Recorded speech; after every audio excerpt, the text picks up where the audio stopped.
There's a book that has been a bestseller in India for more than a decade. No flashy cover, no celebrity endorsement, no marketing machine behind it. And if you're actually watching this from outside South Asia, there's a real high chance you have probably never heard of it, or even the man who's actually written it. People don't read this book once and shelf it, they keep it on the nightstand. They gift it to a friend going through a divorce, a layoff, the worst year of their life. They dog ear pages just the way people go on to bookmark songs, and his name, ladies and gentlemen, is Mahatria. And by the end of this video, you are actually going to wonder how you missed him.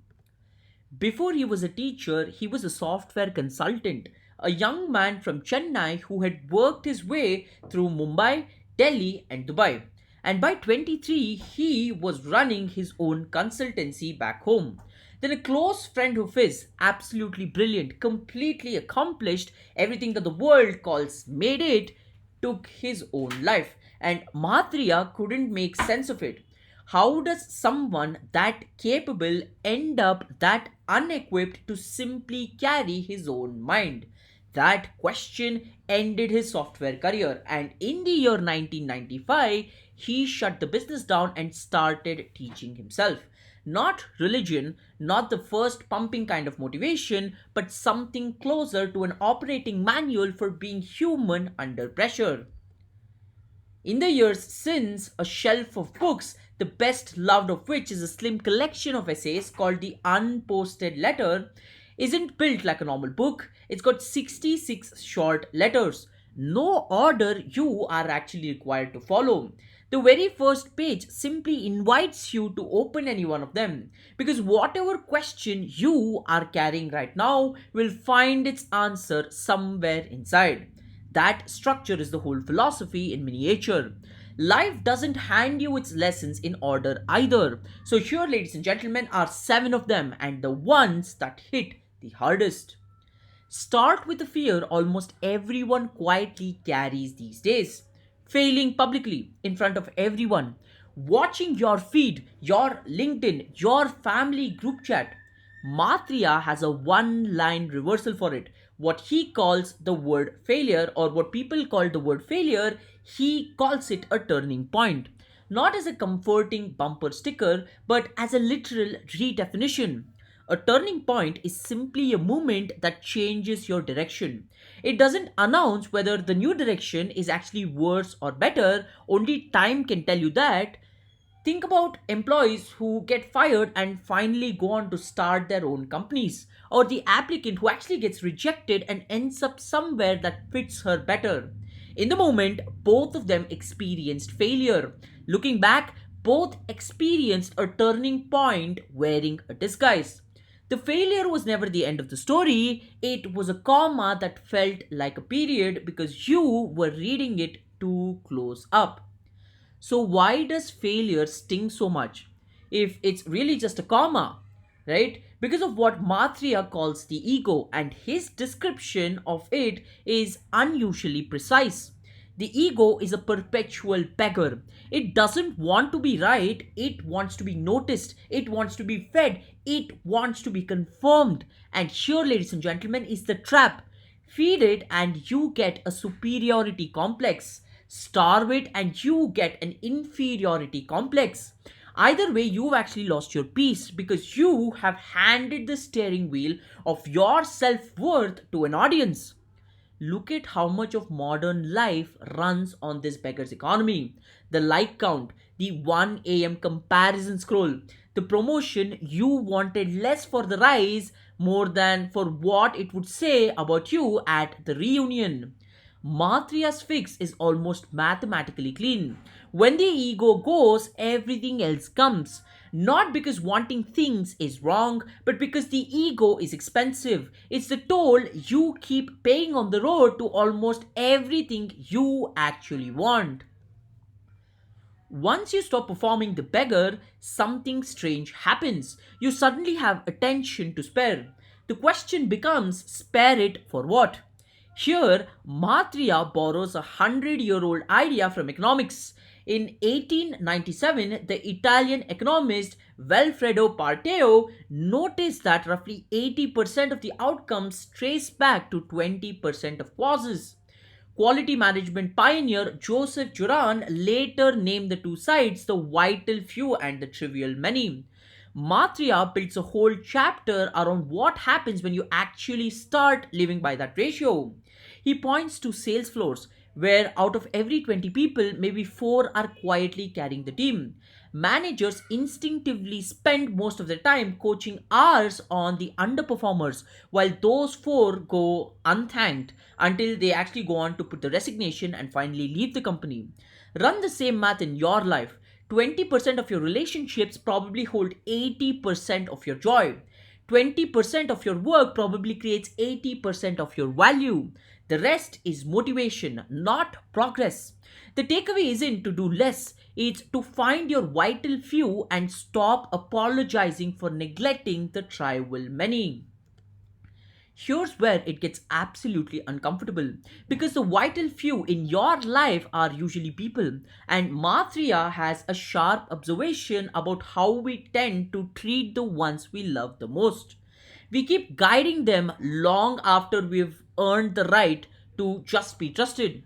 He tells the story of a father who coached his son's career for years, all the way to the son actually becoming a celebrated entrepreneur.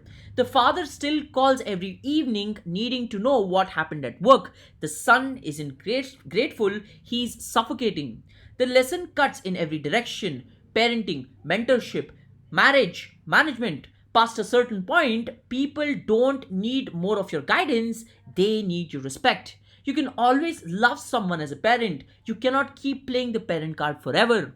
Past that point, guidance stop becoming love and it starts to become control, wearing a love's clothing. The people who you trust the most don't need your instructions anymore. What they need, ladies and gentlemen, is your confidence in them.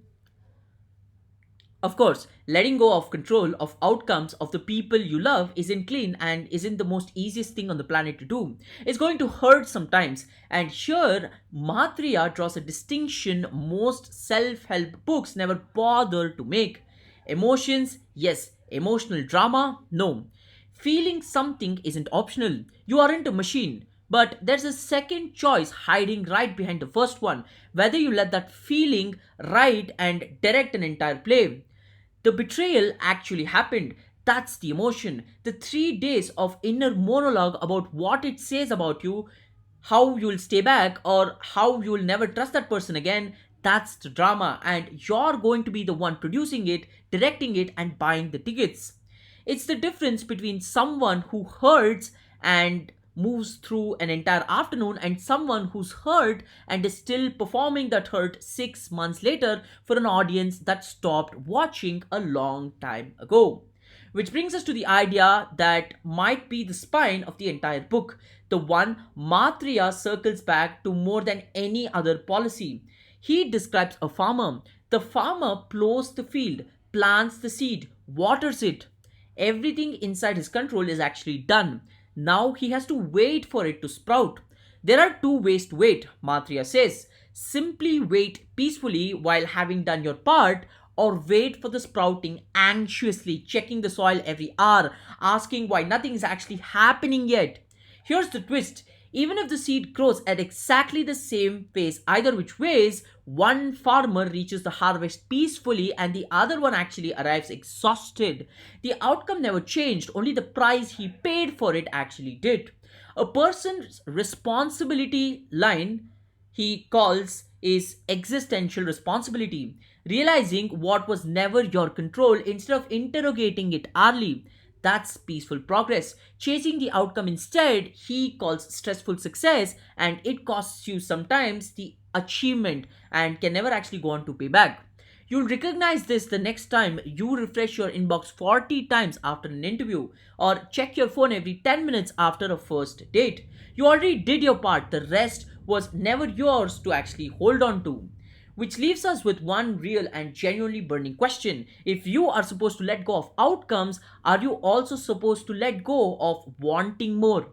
Mathia's answer is the idea that this philosophy quietly builds towards.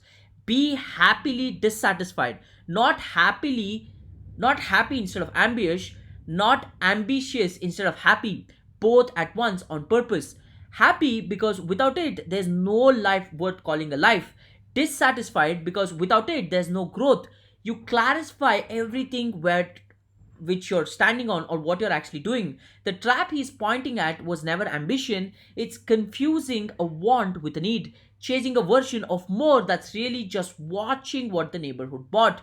His dissatisfaction was never about their car, it's about your own ceiling in regards to or it introspect to are you actually closer to what you're capable of than you were last year or just tied up in the same spot. That is the end.